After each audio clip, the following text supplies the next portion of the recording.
Olá, tudo bem?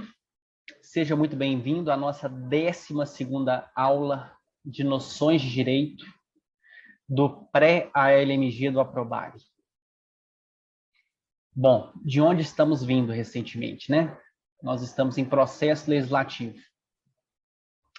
Ante a complexidade do tema, eu dividi o processo legislativo em 3 aulas, e essa é a terceira aula, onde nós vamos esgotar as hipóteses do artigo 63, falar de algumas questões importantes do processo legislativo e depois realizar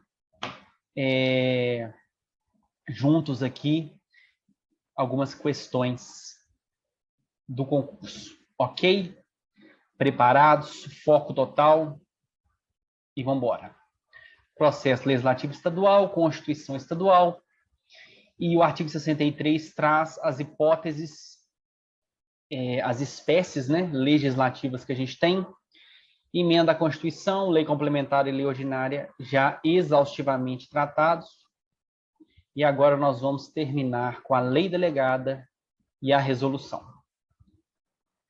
Lei delegada. Vamos para o conceito de lei delegada, porque através da análise tranquila, calma, serena do conceito, muita coisa já vai ser apreendida.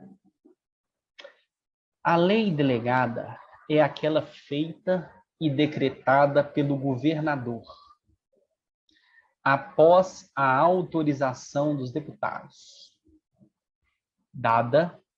Autorização dada por meio de uma resolução.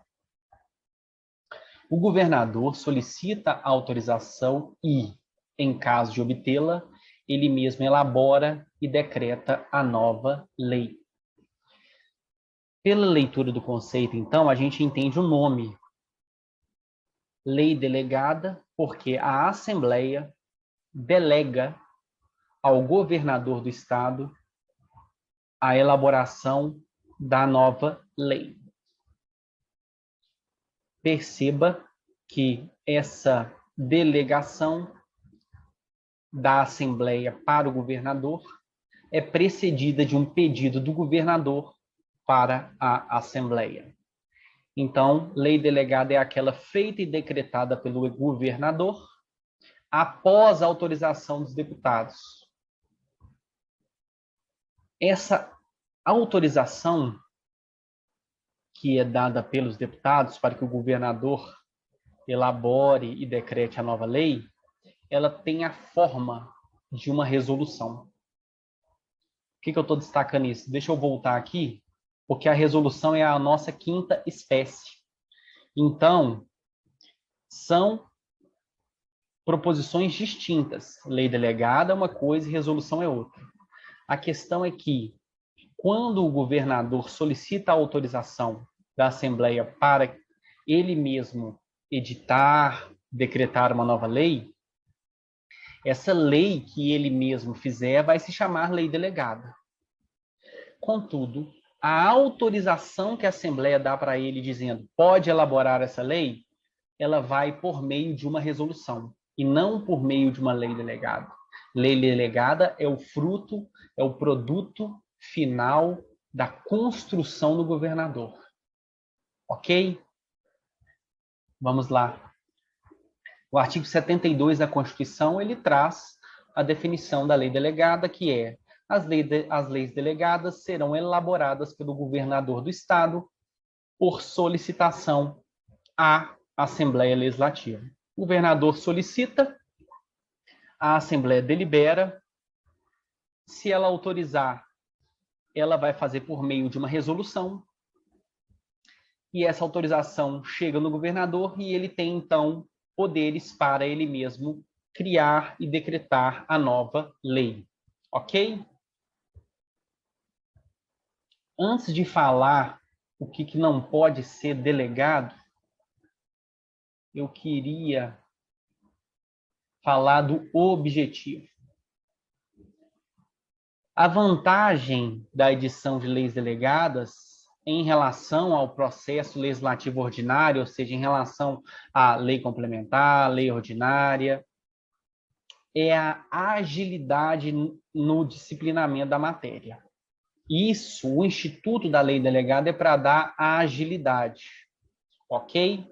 O objetivo de uma lei delegada é para dar a agilidade, porque quando se delibera pela autorização do governador, para o governador fazer essa lei, a deliberação da Assembleia restringe-se a autorizamos ou não o governador fazer essa lei sozinho. Não se entra no mérito da lei, sabe? Então, isso é para dar agilidade ao processo legislativo, ok? Mas e aí, pode delegar qualquer matéria? Não. Matérias de competência privativa da Assembleia não podem ser delegadas ao governador. Matérias de lei complementar. Matérias de organização de outros poderes e matérias orçamentárias. Isso aí vai ter que decorar. Isso aí nada mais é do que a interpretação do parágrafo 1º. Não podem constituir objeto de delegação legislativa os atos de competência privativa da Assembleia, a matéria reservada à lei complementar e a legislação sobre. E vem os incisos que, resumidamente, estão nessa tela aqui.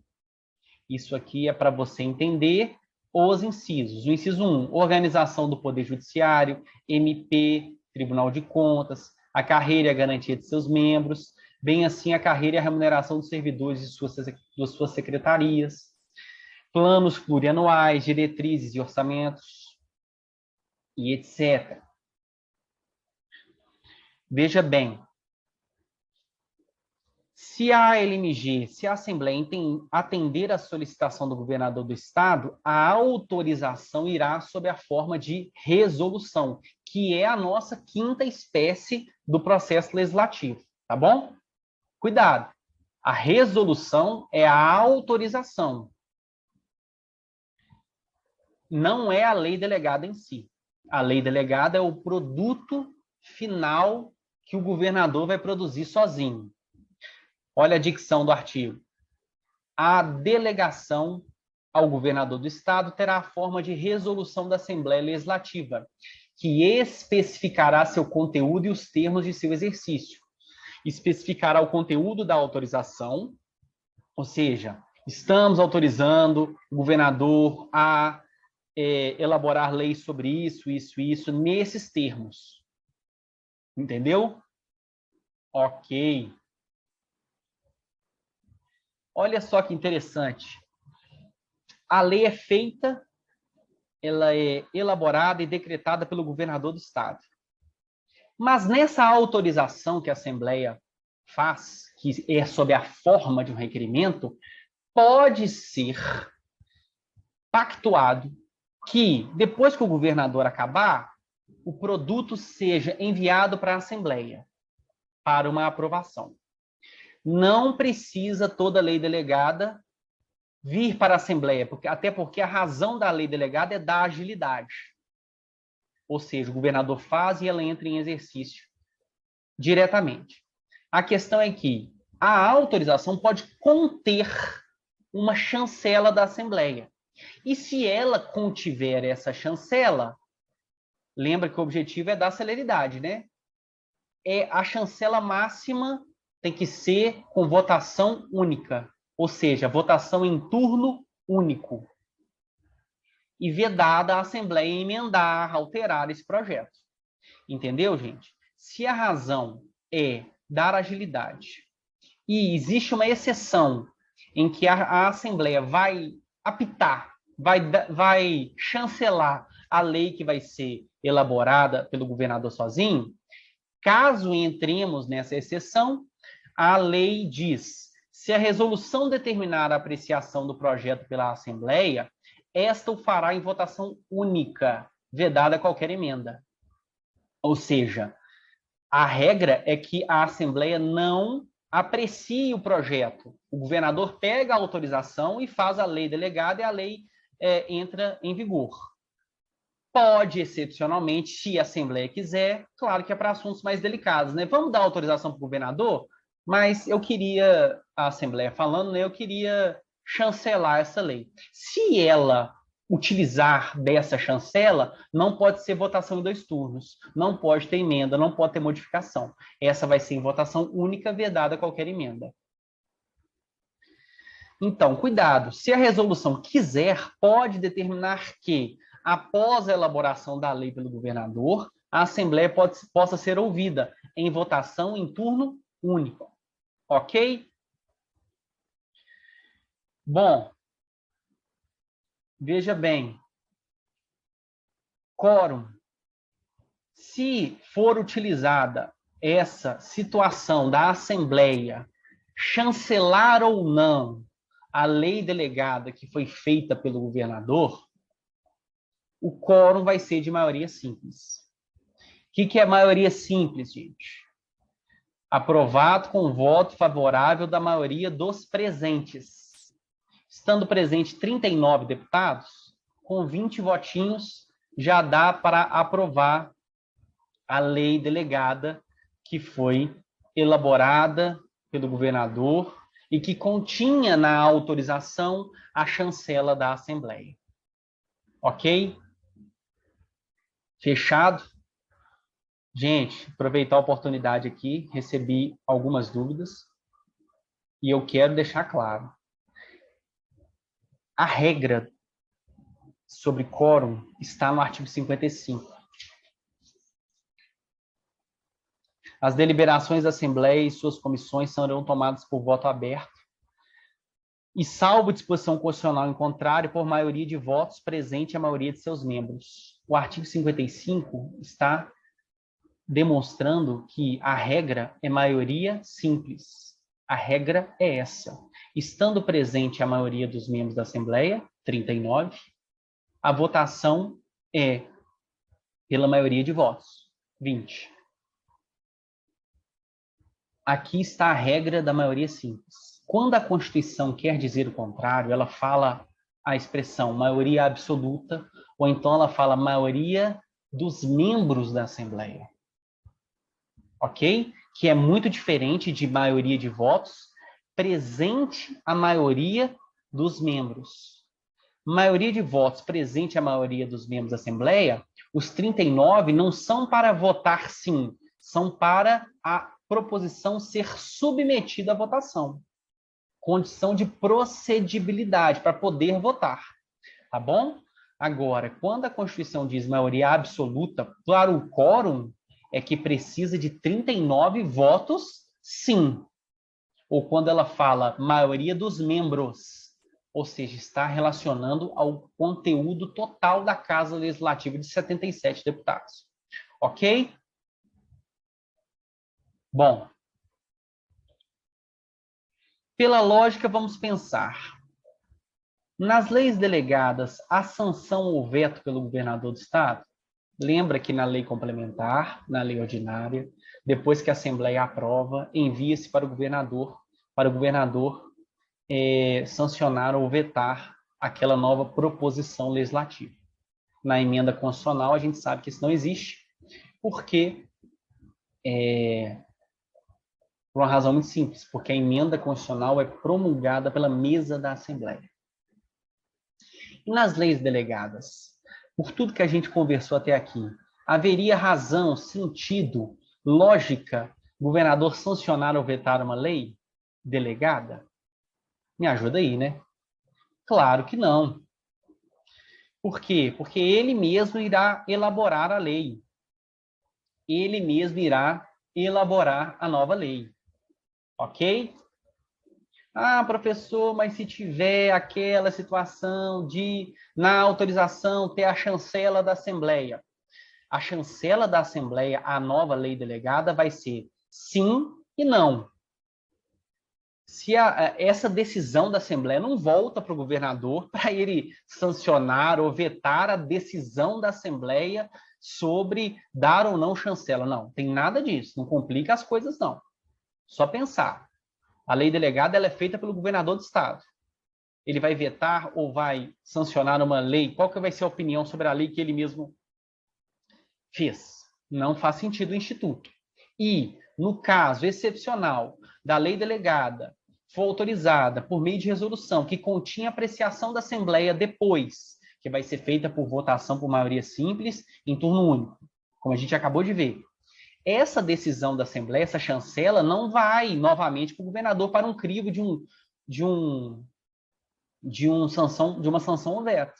O que vai acontecer? O governador elabora a lei delegada, e essa lei, na autorização, tinha essa chancela da Assembleia. Vai para a Assembleia. Se a Assembleia chancelar, essa lei entra em vigor. Se ela não chancelar, essa lei não entra em vigor e acabou. Ok? Beleza. Quinta espécie, resolução, conceito. A resolução é uma lei que trata de assuntos de competência privativa da Assembleia de Minas. Resolução é uma lei que trata de assuntos de competência privativa da Assembleia de Minas. A gente acabou de ver um tipo de resolução, que é a forma com que uma autorização é dada para o governador elaborar sozinho nenhuma lei delegada. Mas existe uma grande quantidade de assuntos, são assuntos mais internos da Assembleia, são assuntos mais relacionados à competência privativa da Assembleia Legislativa. Olha só, no regimento interno da Assembleia, no artigo 194, a gente consegue ver um conceito legal de resolução. O projeto de resolução destina-se a regulamentar matéria da competência privativa da Assembleia Legislativa. O quórum da resolução é o quórum mais simples que tem, quórum de maioria simples. E a votação das resoluções ocorre em 2 turnos. Assim como nos projetos de lei complementar, na PEC, ok? Só que tem algumas exceções que a resolução é votada em turno único. E essas exceções estão no artigo 195 do Regimento Interno da Assembleia. Para não poluir a aula, eu vou comentar apenas essa hipótese de que, para não restar dúvidas, mas você deve abrir o regimento interno, ou então vai no site da Assembleia, e olha o artigo 195, incisos, que estão as exceções, ou seja, os casos em que são objetos de projeto de resolução, mas a votação é em turno único, ok? Tem essa hipótese lá, a apresentação de proposta de emenda à Constituição. E às vezes a pessoa pode entrar em parafuso. Poxa, eu acabei de ver aqui um procedimento de PEC, de emenda à Constituição, totalmente rigoroso, 3/5, 2 turnos, e vem o regimento interno da Assembleia e fala que pode ser votado em turno único, por meio de resolução, uma emenda à Constituição? O que é isso? Simples. Aqui está falando de Constituição da República. A Assembleia pode alterar, apresentar uma PEC à Constituição da República Federativa do Brasil? A Assembleia não é legitimada para isso. Mas lá na Constituição Federal diz que a Constituição Federal pode ser alterada se maioria das assembleias legislativas manifestar interesse. Assim como a nossa Constituição Estadual pode ser alterada se 100 câmaras municipais, no mínimo, manifestando-se cada uma por maioria, manifestarem nesse sentido, também existe essa situação na Constituição Federal. Se maioria das assembleias legislativas, Assembleia de Minas, São Paulo, manifestar interesse, elas juntas podem acabar propondo uma nova emenda à Constituição da República. E como que a nossa Assembleia de Minas manifesta essa vontade de alterar determinado dispositivo da Constituição da República? Por meio de um projeto de resolução. E esse projeto de resolução, que visa apresentar a PEC, a Constituição da República, ele tramita em turno único. Repetindo, a votação dos projetos de resolução ocorre em 2 turnos, mas existem exceções, em que tramita em turno único. E essas exceções estão no artigo 195 do Regimento Interno da Assembleia, que você tem que ler. Tem uma das hipóteses, a do inciso 3, que ela gera dúvida, porque a pessoa pensa numa leitura assodada que estar-se-ia dizendo sobre emenda à Constituição do Estado. Não. Isso aqui nada mais é do que a Assembleia de Minas opinando favoravelmente a uma proposta de emenda à Constituição da República Federativa do Brasil. E como que ela faz essa opinião? Por meio de um projeto de resolução. E esse projeto de resolução, ele tramita em 1 ou 2 turnos, turno único. Ok? Simples, fácil e prático. Bom, agora que a gente esgotou as hipóteses do artigo 63, vamos falar de outros assuntos do processo legislativo. O artigo 66, eles vão ter que ler ele, decorar ele. Ele não é desse tamanho que está na tela. Cada inciso desse tem dezenas de alíneas. Mas eu estou aqui para explicar, para quando você for lê-lo, você entender perfeitamente o que está falando. O artigo 66 trata de iniciativas privativas. Ou seja, o artigo 66 está dizendo o seguinte: tem matéria de lei,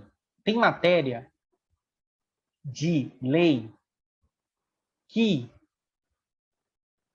para começar a tramitar, é a mesa da Assembleia que tem que dar o pontapé.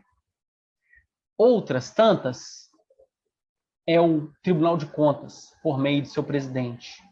Outras é o governador. Outras é o Tribunal de Justiça.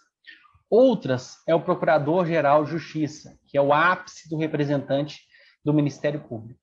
Ou seja, o que o artigo 66 está fazendo é o seguinte: ele está dividindo algumas matérias de acordo com a autoridade. E aí, nessas matérias, que vão estar dentro desses incisos, o inciso 1, mesa da Assembleia, só para vocês terem uma ideia, o inciso 1 tem várias alíneas, vai até a linha H. Da linha A a H do inciso 1, a iniciativa privativa da mesa, ou seja, só a mesa da Assembleia pode startar esse projeto de lei. O inciso 2 não tem alíneas, porque ele já está no próprio texto. Veja, cabe, então, de iniciativa privativa do Tribunal de Contas, por meio de seu presidente, a criação e a extinção de cargo e função públicos, e a fixação do subsídio de seus membros e da remuneração dos servidores e sua secretaria, observados os parâmetros da LDO. O 3, que é do governador de estado, tem muitos incisos. O 4, assim, por sua vez. Então, para vocês entenderem o que é antes de começar a lê-lo, tá bom? Iniciativa privativa é isso. É quem, em determinada matéria, pode startar o processo legislativo. Iniciativa popular. Artigo 67, caput. Cabeça da Constituição. Salvo nas hipóteses de iniciativa privativa e de matéria indelegável,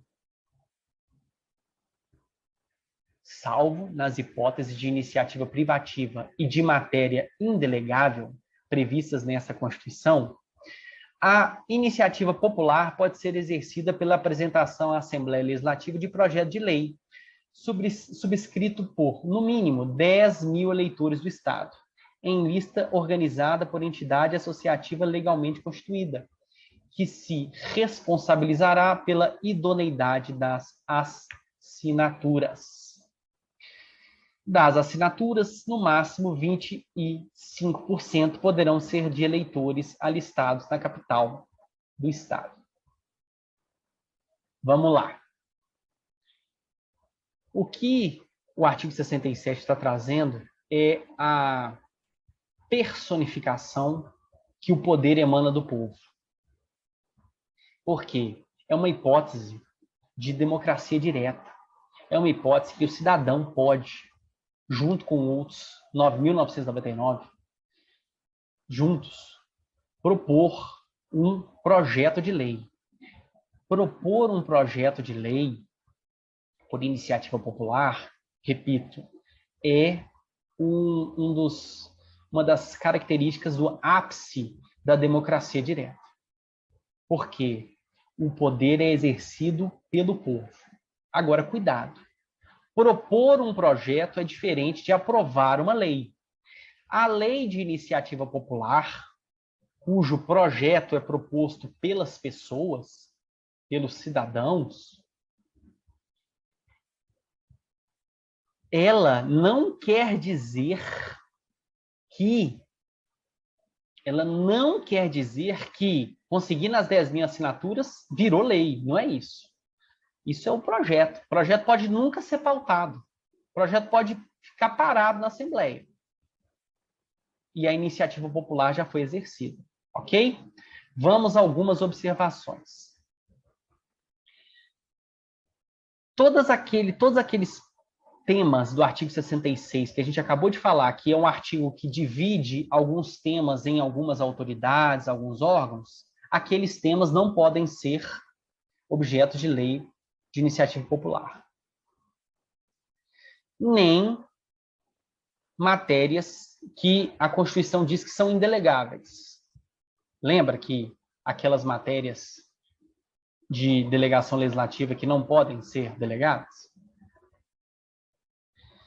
Essas não podem ser objeto de iniciativa popular.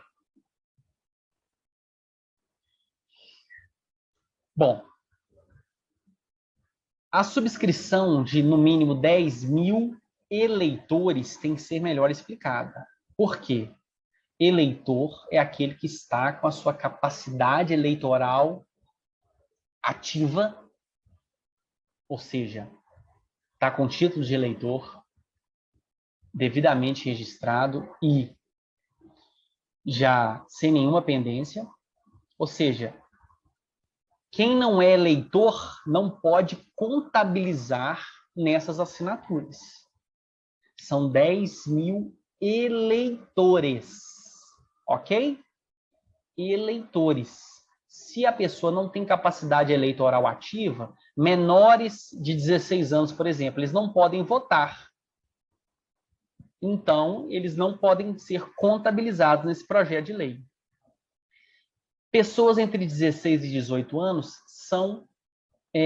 têm facultada a obrigação de votar. Se esse maior de 16 e menor de 18 for eleitor, ou seja, exercer o seu direito de ir lá e emitir o título, ele pode contar, ok? E se a pessoa, mesmo maior de idade, estiver com o título de eleitor cancelado por algum motivo, não votou em X número de eleições, ele não pode ser contabilizado na iniciativa, nas 10 mil assinaturas, ok? Tem uma observação interessante, que essa lista com as 10 mil assinaturas, ela deve ser organizada por entidade associativa legalmente constituída. O que é isso? Tem que ser uma pessoa jurídica que tenha existência jurídica, que tenha existência perante ao Estado, ok? Não pode ser uma associação que a gente chama de fato.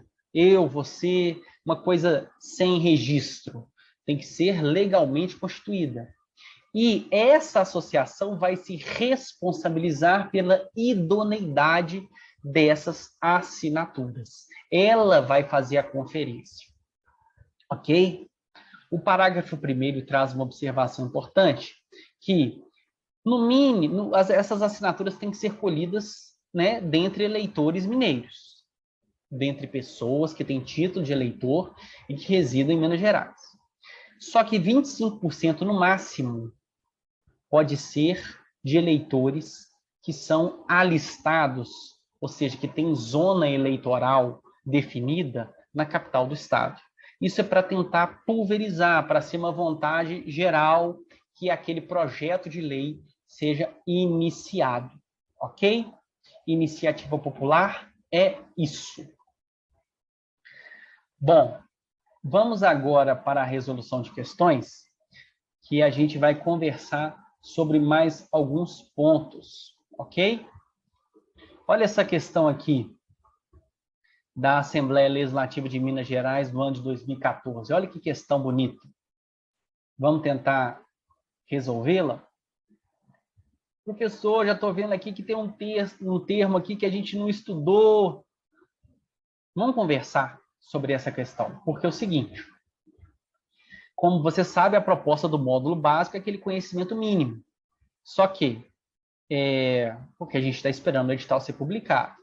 Contudo, achar questões da Assembleia Legislativa que só restringam-se exatamente a esses temas mínimos também é uma tarefa que é impossível, porque tem pouca questão. Mas vocês vão ver que a gente não precisaria ter conversado sobre arquivamento e desarquivamento de proposição devido às outras alternativas, ok? A LMG 2014. No que se refere às proposições do processo legislativo estadual, é correto afirmar: 1. As proposições arquivadas no fim da legislatura não poderão ser desarquivadas. Vamos pular, porque a gente não viu arquivamento e desarquivamento. E você, estudante, só vai ver isso se no edital vier, né, esse conteúdo programático referente ao regimento interno. Ok? 2. Na tramitação do projeto de resolução, todos os prazos regimentais são contados em dobro. Acabamos de ver o projeto de resolução. Nós não falamos em nenhum momento que há contagem em dobro.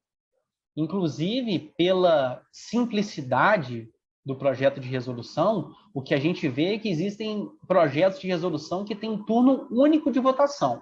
Então, essa alternativa está completamente errada. Ela vai contra a própria lógica do projeto de resolução.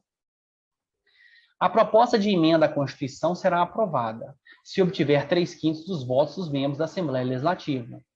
Uma alternativa boa. Ela está certa, ela não está uma alternativa bela, porque a gente sabe que o quórum é 3/5, mas a gente sabe que é 3/5 em votação em 2 turnos. Contudo, ela não está errada. O quórum é 3/5. Aqui, ela caiu num concurso que foi elaborado pela FUMARC, que é a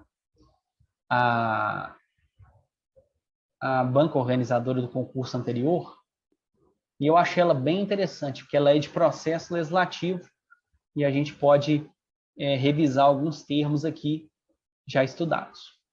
Acerca do processo legislativo estadual, assinale a alternativa incorreta. Incorreta. Ou seja, tem 3 alternativas que estão corretas e tem uma aqui que está errada, que está incorreta. Primeira, a emenda à Constituição Mineira deverá ser discutida, votada e aprovada em 2 turnos, nos quais deverá obter em ambos 3/5 dos votos dos membros, para, posteriormente, passar por veto do governador para ser promulgada. Ela ia tão bem, né? Até ali, a palavra membros, 3/5, 2 turnos, estava linda, né? Mas a gente aprendeu que emenda à Constituição, o governador não apita. Ele só pode, no máximo, propor, porque ele é um dos legitimados ativos, né? Então, essa já é a errada, mas vamos ver as outras que estão certas? A Constituição Estadual pode ser emendada por proposta proveniente de pelo menos 1/3 dos membros da Assembleia, governador, acabamos de ver aqui que ele é um dos legitimados, e de no mínimo 100 câmaras municipais. Tá certo. Por quórum próprio, quer dizer, manifestantes pela maioria de cada uma delas. Então, aqui a letra B está corretíssima, porque ela está mostrando exatamente o que diz o artigo 64 da Constituição do Estado. C. As leis complementares e ordinárias podem ser propostas por qualquer membro da Assembleia Legislativa, pelo governador, pelo Tribunal de Justiça do Estado, pelo Tribunal de Contas, pelo Procurador-Geral de Justiça e por iniciativa popular, nos termos da lei. Beleza, tá certinho. E para os projetos de lei de iniciativa popular, é necessária a manifestação idônea de, no mínimo, 10.000 eleitores do Estado, por meio de entidade associativa legalmente constituída, limitada pelas hipóteses de matéria indelegável ou de iniciativa privativa. E a gente acabou de ver, e é exatamente isso que está sendo dito na legislação, na Constituição. Então, aqui qual que era o erro da questão? É induzir no candidato a necessidade do governador apitar, se manifestar nas propostas de emenda à Constituição. E lembre-se por que ele não apita. A PEC, a proposta de emenda à Constituição, visa alterar a Constituição Estadual. Lá na gênese da Constituição, que é de 89, ela foi feita por uma Assembleia Constituinte. Deputados foram eleitos para elaborarem a Constituição Estadual. E, na época, a Constituição Estadual foi promulgada pela própria Assembleia. Não houve participação, chancela de qualquer poder que seja, porque ali foi o povo fazendo a Constituição Estadual. Então, se lá na Gênese não houve chancela, veto, sanção do governador de estado, as propostas de emenda à Constituição também não vão ter nenhum tipo de chancela, veto do governador ou de quem quer que seja, ok? Olha só, o seu professor foi diligente e achou uma questão da FUMARC, que foi a banca organizadora do último concurso, de 2016, de uma Câmara de Vereadores, Câmara de Dores do Rio Preto, lá no Espírito Santo. Confesso que nem conhecia. Então, mas é uma questão que pode ser analisada por nós aqui, porque, apesar da prova ser para provimento de cargo municipal e como trata-se de estado diverso da federação, né, o estado do Espírito Santo, mas nesse ponto em específico, essa questão nos ajuda a fixar a matéria. Sobre a lei complementar. Lei que tem quórum de maioria absoluta, lei que ela regulamenta assuntos específicos trazidos na Constituição. Lembram? Vamos lá. Sobre a lei complementar, é correto afirmar, ou seja, então tem 3 alternativas que estão erradas e uma alternativa apenas que está correta. Exige o mesmo quórum de aprovação previsto nas leis ordinárias. Errado. A gente sabe que as leis ordinárias, elas têm quórum de maioria simples e as leis complementares têm quórum de maioria absoluta. Seu procedimento especial de criação dispensa a fase de deliberação executiva. Professor, não estou entendendo nada. Deliberação executiva, nesse contexto, nada mais é do que o envio da proposição, depois que ela tramita na Assembleia, ao governador. Deliberação executiva é a sanção ou veto do governador, que é o chefe do Poder Executivo. Aqui está dizendo que lei complementar, ela, por ter um procedimento especial, ela não precisaria ir para o governador sancionar ou vetar. Isso está errado. A lei complementar, assim como a lei ordinária, depois de tramitar, vai ao governador para ele sancionar ou vetar. E lembrando que se ele ficar silente, essa lei está sancionada. Se ele manifestar expressamente a sanção, a lei está sancionada e ele pode vetar. E a Assembleia pode derrubar o veto do governador do estado, como a gente viu na aula de veto. Ok? Bom, desculpe. Cabe ao Poder Legislativo decidir discricionariamente as matérias por ela regulamentadas. Errado. Não é o Poder Legislativo que, de forma discricionária, escolhe as matérias, não. É a Constituição do Estado que fala quais matérias serão objeto de lei complementar.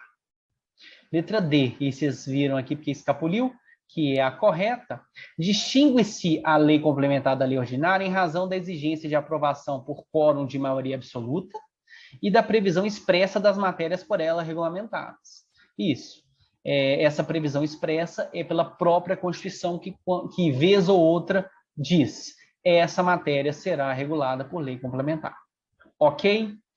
Muito bacana. Eu acredito que a gente conseguiu esgotar bem os temas do processo legislativo, os temas mais importantes, obviamente. E você deve, com muito cuidado, ler os artigos da Constituição Estadual que referem-se sobre o processo legislativo. Ok? Fechado? Gente, fiquem com Deus e,